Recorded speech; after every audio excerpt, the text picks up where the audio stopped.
Hi, Jackie here of readmeeatmedrinkme.com.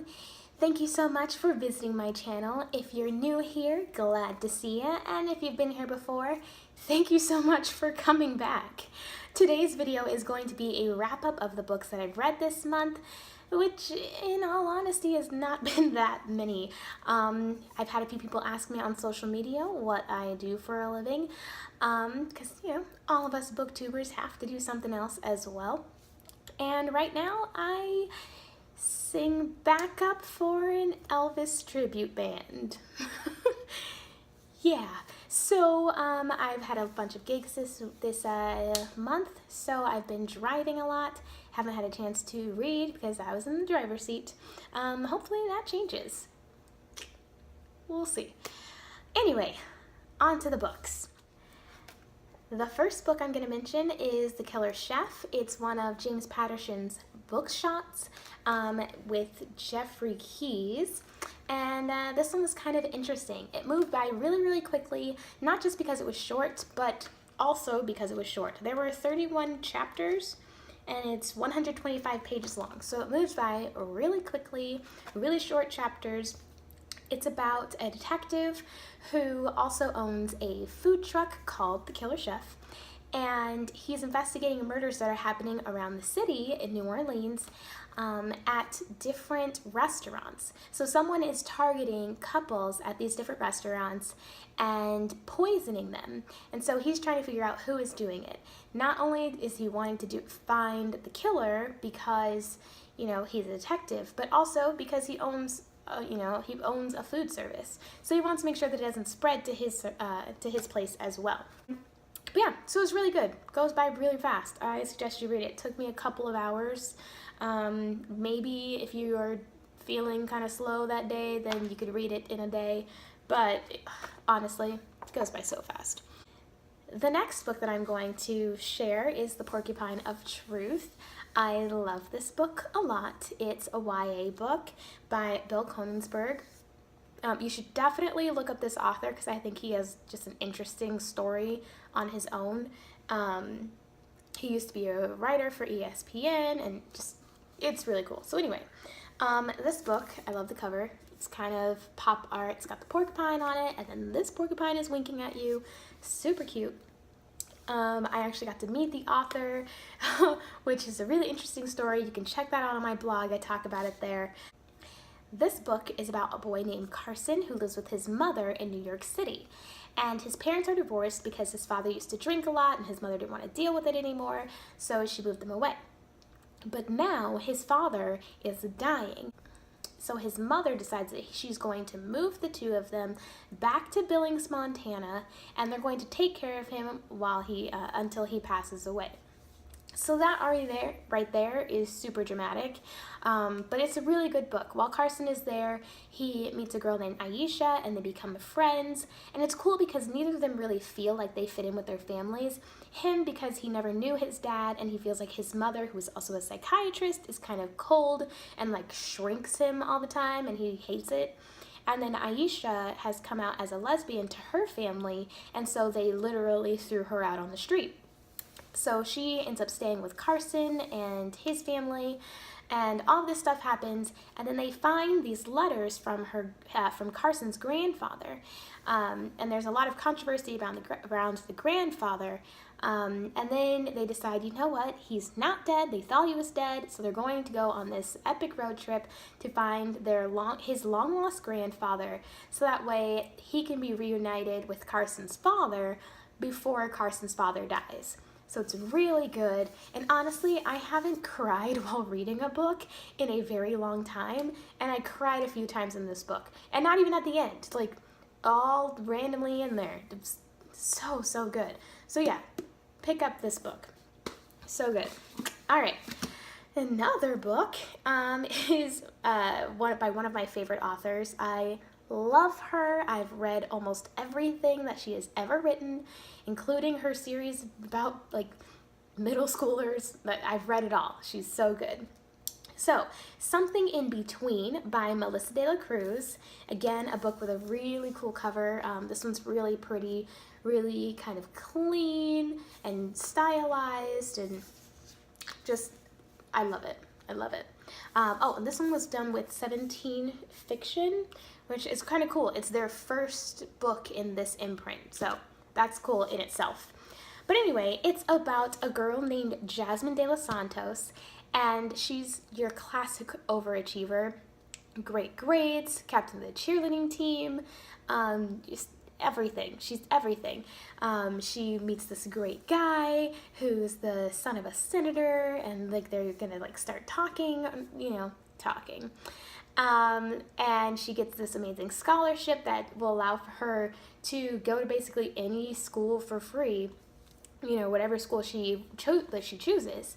And then her parents tell her, you can't accept that scholarship, and she's like, why? And then they finally tell her that they're actually in the United States illegally. So yeah, her world comes crashing down. Meanwhile, she's trying to have this relationship with this guy, but then with his dad being a senator who like is so anti-illegal immigration, it's a hot mess. But the book is so good. One thing that I liked about this book, and I will flip to the front, is that every chapter, the start of every chapter, has a quote from a different author or from a play or from a speech, and I thought that that was really cool. Another thing that's awesome after the acknowledgments is that she has discussion questions. So I think there are 14 discussion questions. So if you were to read this with your book club, or if you were to read this with some high schoolers at a high school as a part of a class, there are questions in here that can lead the topic of conversation. So I thought that was really cool. She even talks about her own struggle finding out with her real life struggle about being an immigrant and becoming a citizen and whatnot at the back of the book as well. This book is 432 pages, and so yeah, it also goes by really quickly. Like, even though it's almost a tome, it goes by so fast. I recommend it to everyone. It's a great little love story. Sometimes you have your little, cheesiness here and there, but not really. Like, she's such a good writer that I feel like if anyone else had written those situations, that it could have come off cheesy, but it just doesn't. Can't stop saying good things. It's a very good book. Find it, get it for someone. If you don't get it for yourself, they will enjoy this book. Another book that I have, it's not a traditional book, it's a cookbook actually, by one of my favorite YouTubers. I will link to her channel below because I love her. She's so sweet. We took selfies together when I met her. So yeah, this book is called Sweet Celebrations, and it is all baking. And something that she did that was cool in here was that she didn't just bake her different recipes. Even though there are some that she does on her YouTube channel, there are a bunch of things that are new as well. But she also gives you decorating tips or party planning tips. So if you're going to have a themed party, and you have your desserts ready to go, she tells you kind of how you can decorate and like DIY it. So I thought that was really cool. She signed it for me in pink because she's so cute. So yeah, the book is beautiful. The artwork is just so pretty. The whole thing. Like, those are her strawberry cheesecake ice pops. I haven't made those yet. I plan on it for sure. Just so gorgeous. So gorgeous. Everything.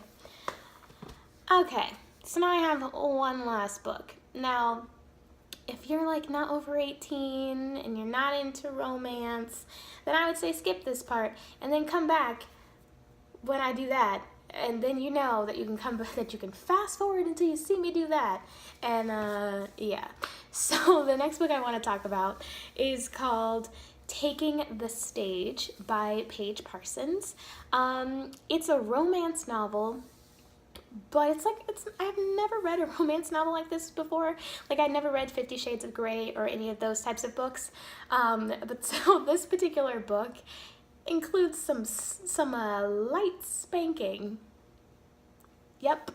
But it wasn't like cringe-worthy. I think the first one made me cringe because I'm not used to like those type of books. That's a whole genre. I didn't even know that. this spanking is a whole genre. But anyway, so it's not like super like BDSM type thing. It's light spanking. But yeah, but the story was actually good too. It's about a woman who finds out that her husband is cheating on her in the most explosive way possible, and picks up her life and moves to Arizona, where her family is. And while she's there, she decides that she doesn't want to be a teacher anymore. She's done teaching. Yeah, when you read the book, you wouldn't want to be a teacher anymore either. It's a craziness. But anyway, so she doesn't want to be a teacher anymore, and she decides, you know what, I used to be a stage manager, I'm going to do that. So she gets a job as a stage manager at a theater, and ends up having this crazy romance with the director of the play that she's stage managing. And so lots of crazy things happen. Crazy ex-girlfriends coming from his side. She's like perpetually late. So, you know, there's conflict there. And, you know, you have your different like politics that happen in theater, which I love. I'm totally a theater person. So those types of conflicts, I live for that. But it was really good. Oh no, I did the symbol. Okay, I guess I should officially do it. I'm done talking about that book now. So, okay. So, thank you again for visiting this video and checking out my November 2016 wrap-up. I really appreciate you guys stopping by. If you liked what you saw, go ahead and hit the like button.